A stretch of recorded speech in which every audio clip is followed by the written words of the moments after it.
the moon, cold, dry, and desolate. Across the gray landscape, only craters and the occasional cool rock provides a change in scenery. Only some small things reminds us that we've visited this orbiting rock before. A stiff flag bleached white by the solar winds, footprints in the dust, some landing gear, and of course a plaque declaring that those who came here, the first men to step foot on a celestial object that wasn't Earth, came there in peace for all mankind. A warm and loving sentiment from an age of cold suspicion and saber-rattling by ideological enemies. Nearby this historic place, a new ship has landed. It bears not the stars and stripes that first brought man to their natural satellite, nor the hammer and sickle of the enemies of those men. On it is a new insignia, a white banner, 12 gold stars forming a circle, orbiting a red orb which contains a blue spinning wheel, a mix of many nations, standing as one.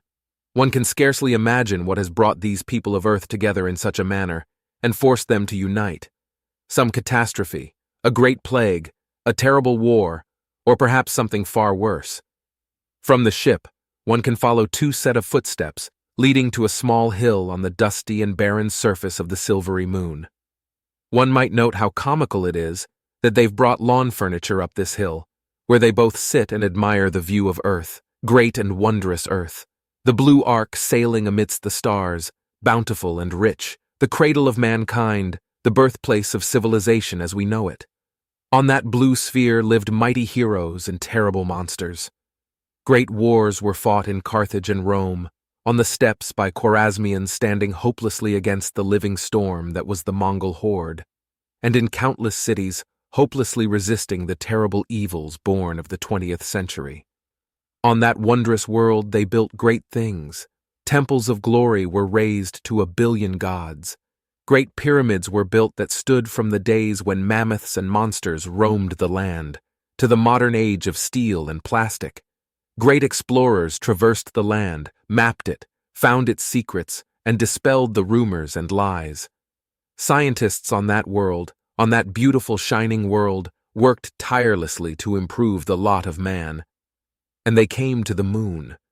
There must be a strange feeling to that, to being the first men to stand there, to stare at the light of their home world, to see how small they were, and how grand mankind could be. The two astronauts standing now on the moon certainly see things that way. They are but notes in the grand symphony of mankind. In a song that has lasted for tens of thousands of years, they are insignificant specks, tiny and unimportant. Yet still, even the greatest and most bombastic of pieces begin with a single and simple note. One of the astronauts wonder if they should say something. Here, on the edge of mankind's great achievement. Here where everything changed. On the moon, where the die was thrown and fate changed. But they remain silent. When great Caesar crossed the Rubicon, spelling the end of the Republic and the birth of the Empire, he stated, "Alea iacta est." The die is cast. A phrase which was the herald of great and tremendous change. Now there are no words, no phrases, which can accurately describe the significance of this moment. The other astronaut turns, slowly. So slowly it seems an eternity passes. The other astronaut nods ever so slightly in approval to the first astronaut. The first astronaut, knowing what must be done now, doesn't hesitate. The time for that is long gone. The die had been cast. The astronaut's finger pressed down ever so gently upon a small button on a small remote attached to their spacesuit. And above them, on Earth, it begins.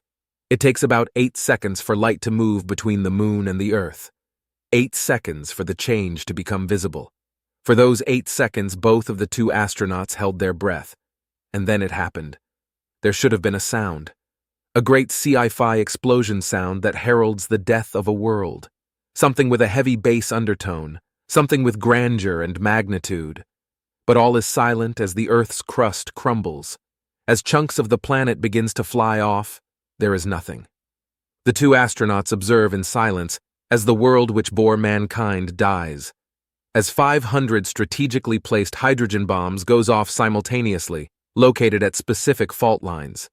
As the continental plates are subsumed and the world dies. After a short while, they get up from their chairs and walk down the hill to their spacecraft.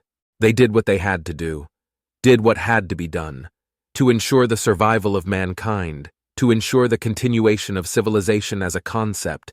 They had ended Earth.